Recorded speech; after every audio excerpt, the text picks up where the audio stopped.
बंधुओं, एक कथा सुनाऊं? मैं सुनाता हूं कथा में। एक ही गुरु के दो शिष्य हैं, सुदामा और कृष्ण। संदीपनी उपाध्याय इनके गुरु जी। लेकिन एक शिष्य सोने की नगरी का राजा है, पूरे विश्व का अधिपति भगवान है, और एक शिष्य एक फूटी सी झोंपड़ी में रहता है। ऐसी गुरु कृपा होती है। यदि ऐसी गुरु कृपा हो तो सबका विश्वास ही उठ जाए गुरु कृपा से, परंतु नहीं। गुरु कृपा तो समान है। हमारे गुरुदेव सुनाते हैं, एक बार सांदीपनी विद्यालय में जब कृष्ण सुदामा पढ़ते थे, तब भृगु ऋषि पधारे, सबसे क्रोधी ऋषि, और आकर के गुरु मां से भिक्षा मांगी। माते भिक्षाम देहि, माता भिक्षा प्रदान करो। मां ने मन में विचार किया कि अभी सामग्रियां तो इतनी नहीं कि मैं भिक्षा दे सकूं।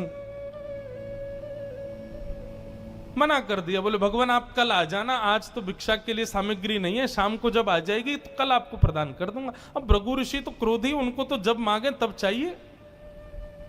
नेत्र बंद करके उन्होंने ध्यान लगा करके देखा, क्या इतनी बड़े गुरुकुल की रसोई में कुछ भी नहीं है। तभी उन्होंने पाया कि वन जाने वाले बालकों के लिए पोटली में मैया ने चने रख रखे हैं, कि जो बालक वन में जाएंगे, पुष्प तोड़ के लाएंगे, लकड़ी तोड़ के लाएंगे, वो चने खा लेंगे वन में जाएंगे तो। उनके लिए चने रखे थे। भृगु ऋषि बोले, बालकों की ज्यादा चिंता है, एक ऋषि द्वार पर आया उसकी चिंता नहीं है। थोड़ी दूर जाकर के अपने कमंडल के जल से श्रापित कर दिया, जो भी उन चनों को खाएगा वो लक्ष्मीहीन हो जाएगा, उसके जीवन से लक्ष्मी चली जाएगी, वो निर्धन हो जाएगा। जिस समय भृगु ऋषि श्राप दे रहे थे, सुदामा जी वहीं एक वृक्ष के पीछे बैठ करके कुछ पुष्प तोड़ रहे थे। जैसे ही श्राप दिया, सुदामा जी पहले तो चाहते थे कि मैं जाकर के ये संकेत कर दूं कि भाई उन चनों को मत खाना, उनको शाप लगा है। लेकिन तभी गुरुकुल जाते समय देखा कि सामने से अपने दोनों कमर पर पोटलियां बांध करके कृष्ण चले आ रहे हैं। सुदामा जी बोले, लाला कहां जा रहे हो? बोले, आज तोकू और मोकू वन में जावे की सेवा मिली है, मोए और तोय वन से पुष्प और तुलसी तोड़ के लानी है, लकड़ी तोड़ के लानी है। चल देख, गुरु मैया ने वन में खावे के काजे चना भी दिए, दोनों प्रेम से पाएंगे और प्रेम से वहां से बढ़िया सब कछु लेके आएंगे। आज बालकन में हमारो नंबर आया हो वन में जावे को। सुदामा जी की नजर पोटलियों पर पड़ी। बोले, कन्हैया कहीं खा नहीं ले, फेंक देंगे तो कहीं अंकुरित होके वृक्ष बन गए, कोई भी खाएगा तो लक्ष्मीहीन हो जाएगा, मेरो कन्हैया खा लेगो तो लक्ष्मीहीन है जाएगो। सुदामा जी जिद करने लगे। बोले, सुन तू बाकी के सामान रख अपने पास, ये पोटली मोह दे दे, मैं बांधू अपने कमर पे। ठाकुर जी बोले, क्यों? मैंने बांध तो रखी। बोले, तेरो भरोसा ना है, तो को भूख लगेगा तो मेरे बटके ने खा जाएगो, मोकू दे, जब भूख लगेगी तो दोनों बांट के खाएंगे। और जिद करके सुदामा जी ने दोनों पोटली अपने पास रख ली। वन में वृक्षों की लकड़ी तोड़ रहे हैं, पुष्प तोड़ रहे हैं, फल तोड़ रहे हैं। सुदामा जी मौका ढूंढ रहे हैं, कब मौका मिले मैं भागूं एकांत में और चने खा लूं। तभी जोर की बारिश होने लगी। बारिश के कारण ठाकुर जी तो एक वृक्ष के नीचे जाकर के खड़े हो गए। अरे आजा सुदामा, यहीं खड़ो है जा, बहुत वर्षा हो रही है। पर सुदामा जी एक बगल में एक और विशाल वृक्ष था, उसके ऊपर चढ़ गए, डाल पर जाकर के बैठ गए। वर्षा हो रही थी, ठाकुर जी एक वृक्ष के नीचे खड़े हैं, दूसरे वृक्ष के ऊपर सुदामा जी बैठे हैं। सुदामा जी बोले, यही सही समय है, और पोटलियां खोल करके सुदामा जी खाने लगे। ठाकुर जी ने देखा, ए सुदामा, मेरे उचना है बा में, खा मत जाइयो, रुक जा, बरसा रुकंद, मैं हूं, आ रहा हूं ऊपर। लेकिन सुदामा जी के नेत्रों से आंसू गिर रहे हैं। बोले, लाला तू सदा प्रसन्न रहे, मेरे बट की लक्ष्मी भी तेरे पास आ जाए, तेरे जीवन में कभी कोई कष्ट नहीं आवे, मेरे लाला को कभी रोनो नहीं पड़े, कभी उदास नहीं हो, कभी दुखी नहीं हो, यही मेरी मित्रता को उपहार मैं अपने कृष्ण को देना चाहूं। और उपहार के रूप में सुदामा जी ने मानो अपने जीवन में प्राप्त होने वाली समस्त लक्ष्मी भी श्री कृष्ण के चरणों में पधरा दी और दोनों पोटली के चने स्वयं सुदामा जी खा गए। द्वारिकाधीश कृष्ण उस दिन तो सोच रहे थे कि सुदामा, तूने एक बार भी विचार नहीं किया कि मेरे भी चने थे उसमें, पा गया। सुदामा जी क्षमा मांगने लगे, बोले माफ कर दे लाला, भूख ज्यादा लगी हमारे, खा गए हो, लेकिन वास्तविकता कौन जाने। मैं तो अपनी कथाओं में कहा करता हूं बंधुओं, हमारे द्वारिकाधीश सोने की नगरी के राजा हैं। राजा तो उग्रसेन है, लेकिन फिर भी राजा द्वारिकाधीश को ही माना जाता है। ये सब सुदामा की देन है द्वारिकाधीश को। सुदामा की बटकी लक्ष्मी है द्वारिका में। सुदामा एक निर्धन जीवन जीता है, सुदामा एक सामान्य जीवन जीता है। क्यों? ताकि मेरो लाला प्रसन्न रहे, मेरो कन्हैया प्रसन्न रहे, वाकु कोई कष्ट नहीं हो, सखा हो तो ऐसा हो। सुदामा जी का जीवन पता है कैसा था? सुदामा जी के घर में आज यदि भोजन बन गया तो निश्चित है 2 दिन तक भोजन नहीं बनेगा। आज यदि एकादशी है तो सुदामा जी नाचते थे, देवी आज एकादशी, आज अन्न बनेगा नहीं। पत्नी कहती हमारी रोज ही होती है, आज इतने खुश क्यों हो रहे हो? कल दशमी को भी हम लोग व्रत में ही थे और कल द्वादशी पर पूरा विश्व एकादशी अन्न खा करके तोड़ेगा, हमारा कल भी व्रत ही रहने वाला है, तो इतना खुश क्यों हो रहे हो आज? सुदामा जी कहते मैं इसलिए खुश हो रहा हूं कि मैंने सुना है एकादशी के दिन जब कोई व्रत करता है तो ठाकुर जी उससे और प्रेम करते हैं। मैं और तू कितने भाग्यशाली, दुनिया के लोग महीने में 2 एकादशी करते हैं, मैं और तू तो 6-7 एकादशी करते हैं दिन में, महीने में। ठाकुर जी हमसे कितना प्रेम करते हैं। अपनी हर स्थिति को पॉजिटिव वे में सोचते हैं श्री सुदामा जी, उसमें कभी अपने आप को कोसते नहीं कि मेरे पास धन नहीं, अन्न नहीं, ये व्यवस्था नहीं, हर चीज में सोचते हैं ठाकुर जी की कृपा। सूरदास जी के पास नेत्र नहीं थे, दुनिया के लोग कोसते, बोले कि यार तुम 24 घंटे भगवान का नाम गाते हो और उस भगवान ने तुमको आंख भी नहीं दी। सूरदास जी इतना सुंदर तर्क देते, बोले अरे भले आदमी जरा बात तो सुन। बोले बताओ।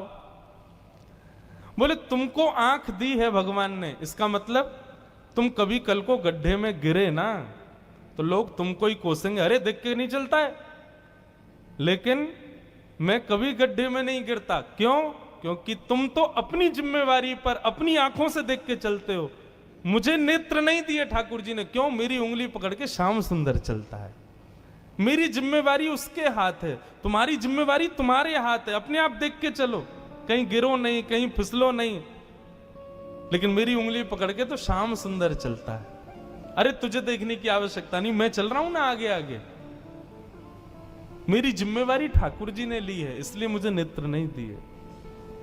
यदि कोई सर्वगुण संपन्न है तो इसका मतलब है कि उसको सारी जिम्मेवारियां दे रखी हैं ठाकुर जी ने। लेकिन कोई व्यक्ति अगर अभावग्रस्त जीवन जी रहा है तो यही समझो कि ठाकुर जी ने मेरा ये भाव ले रखा है, तुझे इसकी जरूरत नहीं है, मैं निर्वहन करवाऊंगा। ऐसा सोचे, ऐसा विचार करे, कोई दुखी नहीं होगा। सुदामा जी महाराज फटी टूटी झोंपड़ी में रहते हैं, उधरी हुई धोती पहनते हैं, अन्न जल का तो कोई ठिकाना ही नहीं है, ऐसे घर में रहते हैं। पत्नी बोली द्वारिकाधीश आपके मित्र हैं, आप जाती क्यों नहीं कभी उनसे मिलने? सुदामा जी बोले कहीं मेरी दशा देख करके कोई ये ना सोचे गरीब है, भिखारी मांगने आया, इसलिए मुझे अजीब लगता है। और दूसरी बात ये कि मैं कृष्ण का सखा हूं। अब कृष्ण तो बढ़िया राजकीय वेश में रहता है और मैं ऐसे रहता हूं, कोई मुझे देख करके कहीं ये ना सोचे ये कैसा सखा ठाकुर जी का, इसलिए मुझे लगता है कि मैं यहीं से ही उनको भज लूं, उनके पास ना जाऊं। आज सुदामा जी की पत्नी ने सौगंध दे दी, तुम्हें मेरी सौगंध है, जाओ द्वारिकाधीश से मिलके आओ। पत्नी की सौगंध मान करके सुदामा जी आज विचार करने लगे, जाऊं? मेरी अवस्था देख करके कृष्ण ये तो नहीं सोचेगा कि कहां से आ गया, कुछ मांगने आया है। कृष्ण तो नहीं सोचेगा, लेकिन उसकी पटरानियां, उसके राज्य के लोग, महामंत्री आदि, ये सब तो नहीं सोचेंगे। सुदामा जी को बहुत संकोच हो रहा है, लेकिन पत्नी की सौगंध है तो निकल पड़े। पत्नी ने 4 घरों में जाकर के अलग अलग एक एक मुट्ठी चावल लिए जानबूझ के। क्यों? ताकि जब ये पोटली द्वारिकाधीश देखेंगे तो अलग अलग प्रकार के चावलों को देख के पहचान जाएंगे कि एक दाना भी सुदामा के घर का नहीं है। थोड़ी तो कृपा करेंगे मेरे ऊपर। सुदामा जी पोटली दबाए निकल पड़े। सुदामा जी महाराज धीरे धीरे चल करके द्वारिका की ओर जा रहे हैं। एक गजल की 2 पंक्तियां हैं, मुझे बहुत प्रिय लगती हैं, सुदामा जी के लिए लगती हैं। रस्ते भर रो रो कर हमसे, रस्ते भर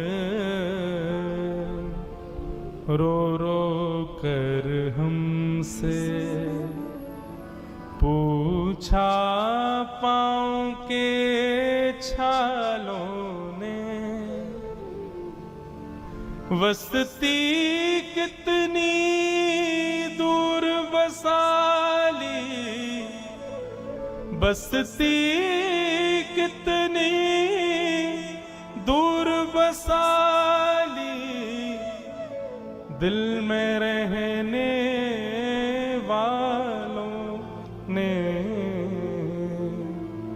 रस्ते भर रो रो कर हमसे, पूछा पाँव के छालों में, कौन हमारा दर्द सुनेगा इन जख्मी दीवारों पे, अपना अपना नाम लिखाए बस्ती में रहने वालों ने, रस्ते भर। चलते चलते महीनों बीत गए सुदामा जी को। तभी एक व्यक्ति से बोले, भैया द्वारिका नगरी कितनी दूर रह गई है अभी यहां से? व्यक्ति हंस करके बोला, भगवान आप गलत आ गए हो। बोले गलत? कितनी दूर आ गए? बोले अभी आप कम से कम 50 कोस और पीछे जाओ, वहां से एक रास्ता मुड़ेगा, वो द्वारिका को जाता है, आप तो कहीं और पहुंच जाओगे अभी। सुदामा जी महाराज बोले, भले पधारे भैया द्वारिकाधीश। चलते चलते चलते मैं तो वैसे ही आधो और आधो रह जाऊंगा, मुझे तो लगे मेरे प्राण ही निकल जाएंगे, मैं द्वारिका पहुंच ही ना पाऊंगा। अब लाला तू वैसे तो हमारे हृदय में बैठो है, चल के तो हम पता ना कब पहुंचेंगे, लेकिन लाला तेरी अगर इच्छा हो तो तू ही बुला ले अब मुंह को। और ऐसा कह के सुदामा जी वहीं एक वृक्ष के नीचे लेट गए। जैसे ही लेटे थोड़ी बहुत देर में ही उनको थोड़ी ध्वनि सुनाई देने लगी। नेत्र खोल करके देखा, सोने की नगरी है, चारों ओर जय श्री कृष्ण जय श्री कृष्ण जय श्री कृष्ण नाम की ध्वनि आ रही है। सुदामा जी महाराज थोड़े प्रसन्न हो गए, बोले भैया ये कौन सी नगरी है? किसी व्यक्ति से पूछा ये कौन सी नगरी है? बोले भगवान ये द्वारिकापुरी है। मेरे कृष्ण मित्र की नगरी द्वारिका? बोले हाँ ये द्वारिकाधीश की नगरी द्वारिका है। सुदामा जी तो नाचने लगे, जय हो वारे कन्हैया तेरी कृपा। भैया ये द्वारिकाधीश कहां बैठे होंगे? बोले सामने जो महल दिख रहा है इसी के राजा हैं द्वारिका, आप चले जाओ। सुदामा जी गए द्वारपालों से जाकर के बोले, भगवान मेरी फटी हुई धोती और मेरे पतले दुबले तन को देख करके आप ये मत सोचना मैं गरीब हूं कुछ मांगने आया हूं, पहले ही स्पष्ट कर दिया मैं कृष्ण का सखा हूं। हम दोनों एक साथ एक ही गुरुकुल में पढ़े हैं, नाम मेरा सुदामा है। आज अपने सखा से मिलने आया हूं, आप कृपा करके उनको जाकर के ये बता दीजिए। और सुनिए, यदि वो बहुत व्यस्त हो तो उनको परेशान मत करो, आपके इतने बड़े महल में कोई खिड़की हो वहां से मुझको उनका दर्शन करा दो, मैं तो केवल उनको देखने आया हूं। द्वारपालों ने बंधुओं ससम्मान सुदामा जी को बिठाया। कई लोग कहते हैं द्वारपालों ने धक्के दे दिए, सुदामा जी भगा दिए। बोले कहां चले आए हो? भगवान के द्वारपाल हैं वो कोई हमारे आपके जैसे अल्लड़ लोगों के द्वारपाल नहीं है जो भगा देंगे। भगवान के द्वारपाल है, इतना शिष्टाचार भी नहीं है क्या उनके पास? किसको कैसे सम्मान देना है, बिठाया। कहा महाराज द्वारिकाधीश प्रसाद पा रहे हैं, हम फिर भी निवेदन कर देते हैं। भीतर जाके द्वारपालों ने जैसे ही बताया, द्वार पर आपके सखा आए हैं, बचपन के मित्र हैं, नाम उन्होंने सुदामा बताया है। सुदामा नाम सुनते ही भगवान कवल खा रहे थे, खाते खाते रुक गए। बोले क्या नाम बताया? बोले सुदामा। मेरे बचपन के सखा सुदामा आए हैं बाहर? बोले हाँ नाथ, सुदामा जी आए। आप प्रसाद पा लीजिए, हमने उनको कह दिया है आप जब निवृत्त हो जाएंगे तब दर्शन कराएं। भगवान बोले प्रसाद ये आवश्यक है? मेरे मित्र आए, सखाएं बाहर खड़े, तुम उनको बाहर ही छोड़ के आ गए। भगवान आज पहली बार बीच प्रसाद से उठ गए, दौड़े।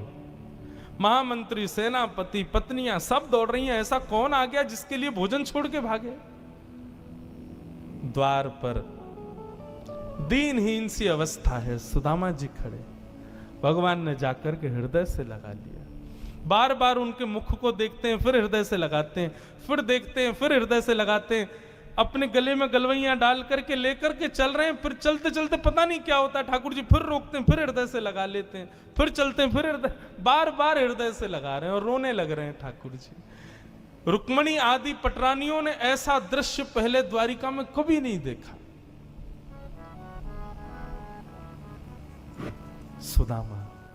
सुदामा जी को ले जाकर के द्वारिका के सिंहासन पर बिठाया।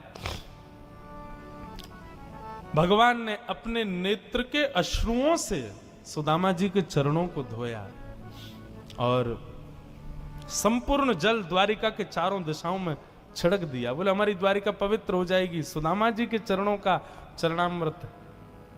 सुदामा जी कह रहे हैं लाला मैं इन सबके योग्य ना हूं, ये सब कहा कर रहे हो भैया? ठाकुर जी बोले आप किसके योग्य हो और कौन किसके योग्य? मुझसे बढ़िया कोई नहीं जानता, चुपचाप बैठे रहो, जो कर रहे हैं करने दो।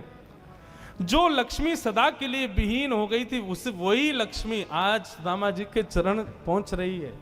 कौन? रुक्मणी।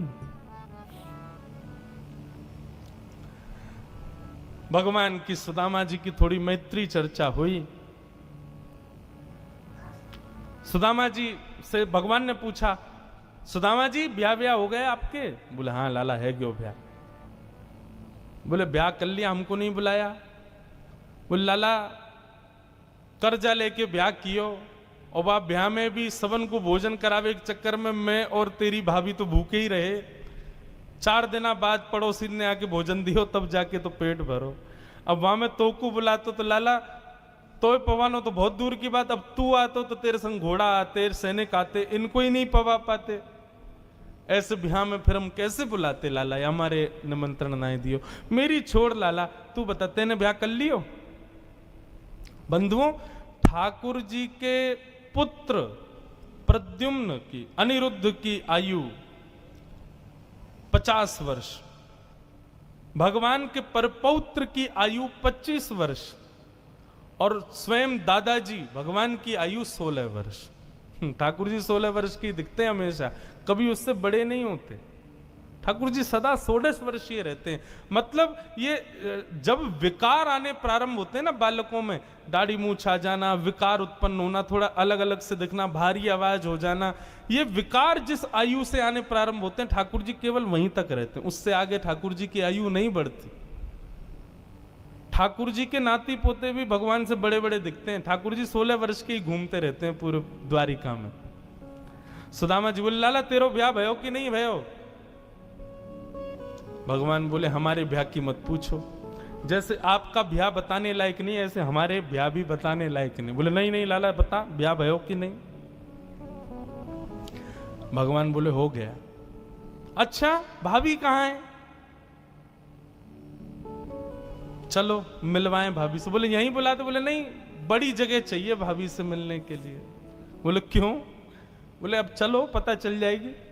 विशाल एक सभागृह था, सुधर्मा सभा, और उसमें महाराज असंख्य, जहां तक देखो भगवान की पत्नियां खड़ी हैं, घूंघट सिर पर रखा है, इतनी सारी माताएं बहनें दूर दूर तक सिर दिख रहे हैं, लाल लाल साड़ी पहने भगवान की सब पत्नियां। सुदामा जी बोले द्वारिका की सब माताएं बहनें दर्शन करने आ गई महात्मा का। सुदामा जी बैठ गए। भगवान ने इशारा किया, आओ एक एक करके सब प्रणाम करो। मैं रुक्मणी प्रणाम, देवी चरसो भाग्यवती रहो। मैं जामवती प्रणाम, देवी चरसो भाग्यवती रहो। मैं सत्यभामा प्रणाम, देवी चरसो भाग्य, एक एक करके भगवान की। मैं कालिंदी प्रणाम, देवी चरसो भाग्यवती रहो। मैं भद्रा, मैं लक्ष्मणा, सब प्रणाम करती हुई 500 पत्नियां प्रणाम कर गई भगवान की। सुदामा जी बोले, लाला कोई मसनद दे दे। बोले क्यों? बोले मेरा हाथ थगोने के नीचे धर लूंगा, यहाँ पे मेरे हाथ में दर्द है रो लाला। ठाकुर जी ने मसनद रख दी। सुदामा जी उससे ही आशीर्वाद दे रहे, प्रणाम प्रणाम, सबको आशीर्वाद। जब 1000 पत्नियां प्रणाम कर गई, ठाकुर जी खड़े खड़े देख रहे थे। सुदामा जी बोले, लाला यहाँ पे आइयो, कितनी और हैं अभी? भगवान बोले 16,108। अच्छा लाला ये सब अपनी है? भगवान बोले हाँ सब अपनी। वाह लाला, तेने इतने सारे ब्याह किए, 16,108। अरे भैया हमें एक में ही बुला ले तो हम भी आ जाते मालपुआ खावे। हमने एक किया, वहां में नहीं बुलाया, तू नाराज है क्यों? तेने इतने सारे के एक में ही बुला ले तो। ठाकुर जी बोले कितने ब्याहों में तो मैं भी नहीं गया था, मेरे बिना ही ब्याह है गया, बिना दूल्हा के ही बारात चल गई। बोले लाला देख, पतलो दुबलो सो में सुदामा, 500,000 पत्नियां प्रणाम कर गई, मेरा तो अभी से बीपी हाई है गो। लाला 16,000 उनको आशीर्वाद दूंगा तो मुंह तो लगा मेरे प्राण ही निकल जाएंगे। एक काम कर, पत्नी तो 16,108 है, पति तो अकेलो तू ही है ना। बोले हाँ, एक काम कर, तू मुंह को प्रणाम कर, मैं तू को आशीर्वाद दे दूं। और सब पत्नियों की ओर से द्वारिकाधीश दंडवत कर रहे हैं और सुदामा जी दोनों भुजा से आशीर्वाद दे रहे हैं। इस दृश्य को देख करके द्वारिका के लोग बलियां लेने लगे। जय हो, धन्य है हमारे द्वारिकाधीश। एक ब्राह्मण को कितना सम्मान देना चाहिए, द्वारिकाधीश से सीखो। अपने राज सिंहासन पर बैठा दिया, ये भी विचार नहीं कर रहे हैं कि मैं द्वारिकाधीश हूं, मैं जगत नियंता जगदाधार हूं। साष्टांग दंडवत प्रणाम कर रहे हैं सुदामा जी को, सुदामा जी उनको आशीर्वाद दे रहे हैं। ऐसे कृष्ण सुदामा प्रेम मिलन को हम बारंबार प्रणाम करते हैं। बंधु, सुदामा जी से बहुत कुछ सीखा जाता है। जीवन में कैसी भी परिस्थिति आ जाए उसमें सकारात्मक ही रहो, कभी भी दोष मत दो ठाकुर जी को, ठाकुर जी क्या कर दिया आपने, नहीं। हम सब अपने प्रारब्ध को भोग रहे हैं। हर भाव में ठाकुर जी की कृपा का अनुभव करो, ठाकुर जी इतना सम्मान देंगे। फिर सुदामा जी वापस लौट करके जब आए तो कुटिया की जगह बड़े बड़े महल खड़े थे। सुदामा जी मंदिर देख के डर गए, पर भगवान की कृपा है। ठाकुर जी ने कहा देखो सुदामा जी।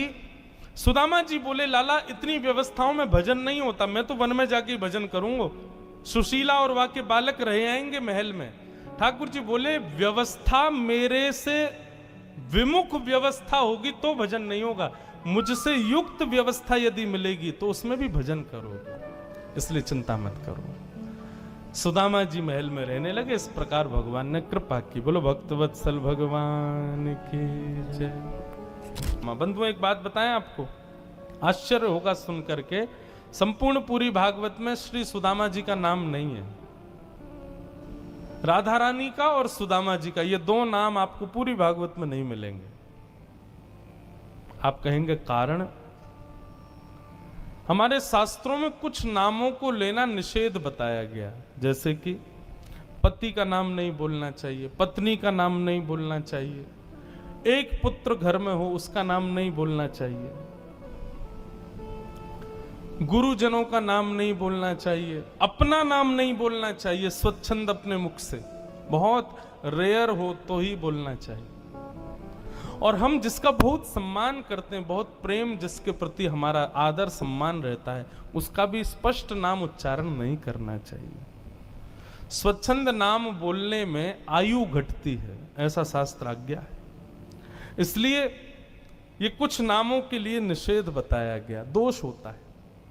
इसलिए प्राचीन काल में पत्नियां पति का नाम नहीं बोलती थी, पति भी पत्नी का नाम नहीं बोलते थे, कुछ कुछ अन्य उनसे बुलाते थे, क्या बोलते हैं, बहानों से। पर अब सब खुल के ही बोलते हैं। कुछ मर्यादाएं होनी चाहिए, कुछ बंधुओं, संकोच जो होता है ना, संकोच, ये गहना है मानव का, इसको पहन के रखा करो कभी कभी। वेदव्यास जी महाराज ने अत्यंत सम्मान किया है सुदामा जी का, इसलिए उनका स्पष्ट नाम नहीं लिखा, केवल ब्राह्मण कहकर के बुलाया। कृष्णस्यासीत् सखा कश्चित् ब्राह्मणो ब्रह्मवित्तम विरक्त इंद्रियार्थेषु प्रशांतात्मा जितेंद्रिय।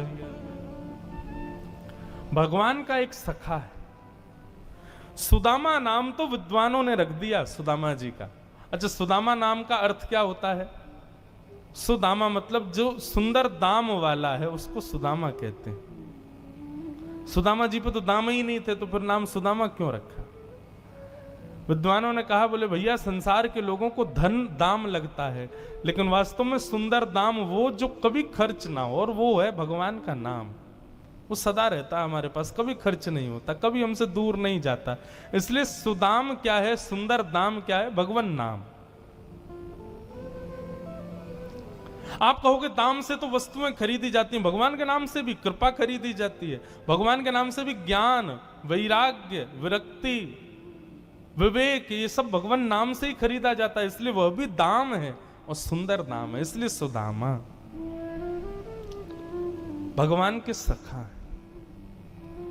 मित्र और सखा, इन दोनों में अंतर क्या होता है? जो काम पड़ने पर मिले, किसी कारण से आपके संग रहे, उसको मित्र कहते हैं। लेकिन जिसको कोई काम नहीं, जिसका कोई कारण नहीं आपके संग रहने का, केवल निष्काम भाव से बस आपका संग चाहता है, उसको सखा कहते हैं। तो यहां पर लिखा है कृष्ण स्यासीत सखा कश्चित्, भगवान के मित्र सुदामा है, नहीं सखा है, ठाकुर जी के सखा हैं सुदामा जी। सखा बनाओ बंधु। हमारे पूज्य गुरुदेव कहते थे, जितने कम मित्र होंगे उतने प्रसन्न रहोगे, जितने ज्यादा मित्र बनाओगे उतने दुखी। हमने कहा गुरुजी कैसे काम चले? बोलो मित्र नहीं बनाओ, सखा बनाओ। और माफ कीजिएगा, सखा केवल एक ही बन सकता है, और ये वो है जे संग ही खाएंगे, संग ही रहेंगे। हमारे देखो संग ही रहते हैं। जो लोग आए, चिरपाल परिवार जिनके हम रुके, हमारे ज्योति जी उनके घर पर रुके, वहां हमारे लाल जी विराज रहे हैं, संग ही रहते हैं।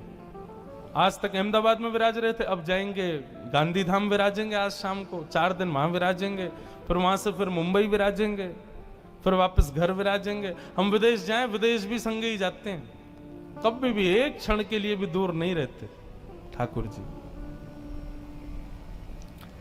एक विश्वास मन में बना रहता है, कोई नहीं है संग में, ठाकुर जी संग में ही है, लाल जी मेरे साथ ही हैं। ये विश्वास सदैव हृदय में रहता है। सखा, हमको जो भोजन में मिलेगा वही वो पाएंगे, हमको जो पान में मिलेगा वही वो पाएंगे, सब कुछ वैसे ही होता है। सखा, ठाकुर जी के सखत्व को स्वीकार करने के लिए 3 गुण की आवश्यकता है। सुदामा जी में 3 गुण हैं जिसकी वजह से भगवान उनको अपना सखा मानते हैं। और वो कौन कौन से गुण हैं? पहला गुण विरक्त इंद्रिय, अपनी इंद्रियों से विरक्त हैं सुदामा जी। मतलब इंद्रिय कोई भी इच्छा करे पर देना उसको वही है जो भगवत संबंधी है। मतलब कानों की इच्छा हो रही है कि मुझे कुछ संगीत सुनना है, पर सुदामा जी कानों को वही सुनाते हैं जो भगवत संबंधी वार्ता हो, ठाकुर जी के कीर्तन हो, ठाकुर जी का संगीत हो, ठाकुर जी की कथा हो। कानों को और कुछ नहीं सुनाते। नेत्रों को सुंदर स्थिति देखने का मन होता है तो सुदामा जी महाराज ठाकुर जी का ही दर्शन करते हैं। जीव को कुछ पाने की इच्छा होती है तो भगवत प्रसाद ही पाते हैं। इसको कहते हैं विरक्त इंद्रिय। ठाकुर जी के सखा बनने का यदि मन हो तो पहले विरक्त इंद्रिय बनो, अपनी प्रत्येक इंद्रिय से भगवत वस्तु ही स्वीकार करो, उसके अतिरिक्त कुछ भी मत लो। ठाकुर जी के सखा का दूसरा लक्षण होना चाहिए प्रशांत आत्मा। प्रशांत आत्मा मतलब शांत भी नहीं, अत्यंत शांत, जितना हो सके कम बोलो, मौन रहो। बंधुओं, दो चीजों से मानव की आयु कम होती है, एक तो बहुत खाने से और एक बहुत बोलने से। बहुत अन्न सेवन करने से भी आयु कम होती है और बहुत ज्यादा सांसारिक चर्चाएं करने से भी आयु कम होती है। एक बार मैं कहीं ये बात बोल रहा था तो एक व्यक्ति आया मेरे पास, बोला महाराज जी आप बोल रहे थे बहुत बोलने से आयु कम होती है। मैंने कहा, बोले आप तो 4 घंटा बोलते ही रहते हो, चुप ही नहीं होते, 1 मिनट के लिए शांत नहीं होते, तो आपकी आयु तो बहुत जल्दी कम हो जाएगी। मैंने कहा हो जाए तो बढ़िया है, लेकिन भैया मेरी बात सुनो। मैंने एक दिन शायद कथा में कहा था, व्यक्ति यदि मौन रहता है लेकिन मौन के बीच में भगवान नाम बोले तो उसका मौन टूटता नहीं है। क्यों? भगवत वार्ता, भगवत चर्चा और भगवान नाम, इसका मतलब भी मौन ही माना जाता है। ये कभी बोलने में काउंट नहीं होता। मैं 4 घंटे रोज बोलता हूं, लेकिन सत्य बता रहे हैं ये कभी काउंटिंग नहीं होती होगी कि इंद्रेश कितना बोला। क्यों? क्योंकि कोई फालतू चर्चा थोड़ी करी, कोई संसारी चर्चा थोड़ी करी। कौन कौन प्रधानमंत्री बनना है आपके यहाँ, कौन एमएलए है, कौन एमपी है, कौन क्या कर रहा है, कौन उद्योगपति, कौन कितना कमा रहा है, टर्नओवर कितना चल रहा है, अरे उसको देखा वो तो बड़ा वैसा है, ऐसा है, गली के लोग ऐसे। ये सब सांसारिक बातें थोड़ी कर रहे हैं हम यहाँ बैठ के, भगवत चर्चा कर रहे हैं। इसलिए ये वाणी, ये शब्द मौन ही माने जाएंगे।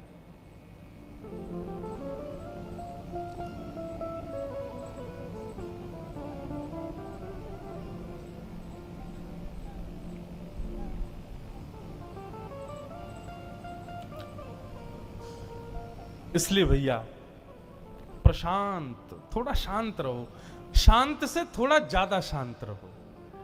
कब बोलो? तब ही बोलो जब कोई ऐसी बात लगती हो कि हां यहां मेरा बोलना बनता है, या फिर कहीं भगवत चर्चा चल रही हो, भगवत वार्ता चल रही हो, वहां बोलो। बाकी शांत रहो, शब्दों को बचाओ। बंधुओं, ज्यादा बोलने वाले लोगों की जीव में 2 दोष आ जाते हैं। पहला, असत्य संभाषण, उनकी जीव झूठ बोलने लगती है। दूसरा, प्रभाव निरुक्त, मतलब उनकी बात का कोई प्रभाव नहीं होगा ज्यादा बोलने वाले व्यक्ति के। लेकिन जो व्यक्ति कम बोलता है वो जब बोलेगा सत्य बोलेगा, और जब बोलेगा सुनने वाले पर उसका प्रभाव होगा। इसलिए कम बोलना चाहिए। तो भगवान के सखा का पहला लक्षण होना चाहिए विरक्त इंद्रिय, दूसरा लक्षण होना चाहिए प्रशांत आत्मा, अत्यंत शांत, और तीसरा लक्षण होना चाहिए जितेंद्रिय, अपनी इंद्रियों को जीते, इंद्रियों की इच्छा पर वश करे। आपको क्या लगता है हमको प्यास नहीं लगती?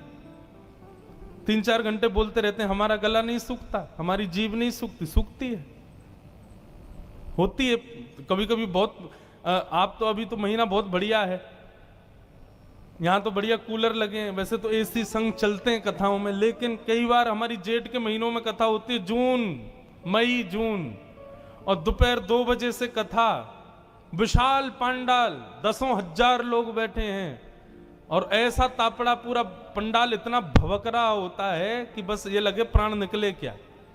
वहां भी 4 घंटे बोलते हैं। लेकिन निश्चित मानिए, कथा जितनी देर मन लगा के चल रही होती उतनी देर इच्छा ही नहीं होती। कथा के उतरते ही प्यास लगती, उतरते ही लगता है कुछ दो भैया, गला सूख गया थोड़ा, लेकिन कथा में नहीं होती इच्छा। जितेंद्रिय, अपनी इंद्रियों को जीतो। बंधु, इंद्रियां कोई इच्छा प्रकट करें, तुरंत उनको पूर्ण करने में मत लगा करो। मैं इतने कैसे परिवारों को जानता हूं। एक परिवार है बंबई का, वो शॉपिंग करने दुबई जाते हैं और वृंदावन केवल लस्सी पीने आते हैं, अमृतसर केवल कुलचा खाने जाते हैं, चेन्नई केवल इडली डोसा खाने जाते हैं। उनको पता चल जाए कलकत्ता से कोई आ रहा है तो भैया सुनो वहां पे ना खजूर वाले रसगुल्ला मिलते, वो लिया ना। अरे मैंने कि यार कितना चटोरे हो तुम, तुम्हारी जीभ 24 घंटा इसी में लगी रहती, कौन कहां से आ रहा है वहां से कुछ लिया वे। ऐसे लोगों को ठाकुर जी कम मिलते हैं। ठाकुर जी सखा है, और सखा एक प्रकार से जितेंद्रिय होना चाहिए। अपनी इंद्रियों पर थोड़ा निग्रह करना सीखो, थोड़ा उस पर विजय करो, जीतो। जितेंद्रिय। अच्छा एक बात बताऊं, ये व्रत जो लोग करते हैं सोमवार का, मंगलवार का, एकादशी का, प्रदोष का, मेरी कही एक बात मान लीजिए, आप व्रत में आप क्या करते हो, अन्न नहीं खाते।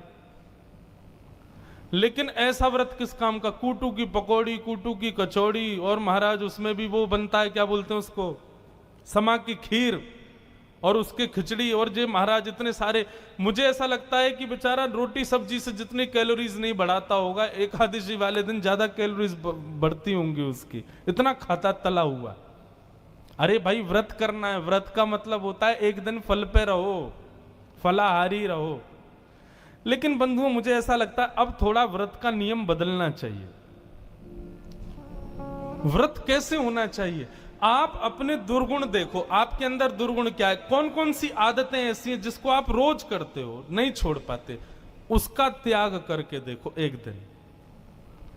अगली एकादशी मैं ये खाए बिना रहता नहीं, मैं इसको नहीं खाऊंगा, मैं ये नहीं करूंगा, धीरे धीरे ऐसा करो। और सबसे बढ़िया व्रत बताऊं, कहां गया, कहां गया, जेरा, अगली व्रत पे इसको मत चलाना, एक व्रत इसका करो।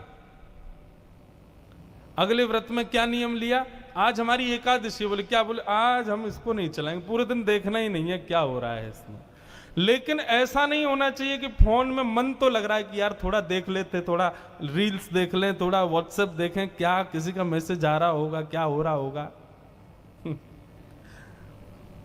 यूएस से कभी आते हैं, 16-17 घंटे का फ्लाइट होता है, कई लोग इतने विचलित रहते हैं हवाई जहाज में, वो एयर होस्टेस के पास जाएंगे, वो वहां पर भी वाईफाई कनेक्ट कर लेते हैं फोन में भी, बोले यहां पर भी हमारा नेट चलता रहे, बिना नेट कैसे रहेंगे।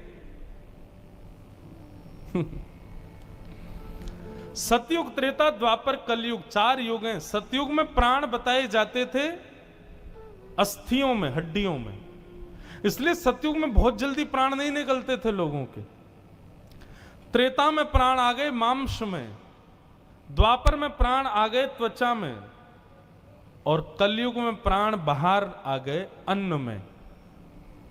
अन्न नहीं खाए व्यक्ति तो निश्चित है कि ज्यादातर लोग बिना अन्न के जी नहीं पाते, पर घोर कलयुग में प्राण चले गए हैं फोन में। कभी कभी मुझे लगता है कि आने वाले 10-15 और साल जब निकल जाएंगे ना, 20-25 साल और हो जाएंगे, तो कभी किसी को, जैसे प्राचीन काल में कोई ईर्ष्यालु व्यक्ति किसी को मारता था तो जहर दे देता था या कुछ भी कर देता था, आने वाले 10-15-50 साल बाद मुझे लगता है उसका ऐसा होगा, इसका फोन चुरा लो, रात में सोए सुबह उठे इसको फोन ही नहीं मिले, क्या होगा, अटैक पड़ जाएगा, मर गया, प्राण निकल गए, कहां चला गया मेरा फोन।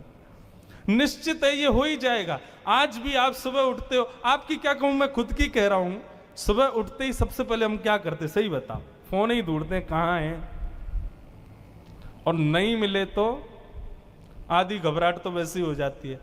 जो बच्चे सुबह उठ करके बिस्तर पर पड़े रहते हैं 1 घंटे तक, यदि माता पिता चाहते हैं कि वो थोड़ी फुर्ती में आए, तो सुबह उनके उठने से पहले फोन लेके भाग जाओ। इतनी फुर्ती आपने कभी नहीं देखी होगी, तुरंत बिस्तर से उठेगा, दौड़ेगा, कहां है मेरा फोन, चुस्ती आ जाएगी। तो इसका मतलब क्या, हमारे प्राण बस गए हैं इसमें एक प्रकार से। भैया जितेंद्रिय बनो, थोड़ा जीतो अपने आप को, अधीन मत रहो वस्तुओं के। ठाकुर जी के सखा बनना चाहते हो तो विरक्त इंद्रियार्थेषु प्रशांत आत्मा जितेंद्रिय। सुदामा जी में ये तीनों गुण हैं।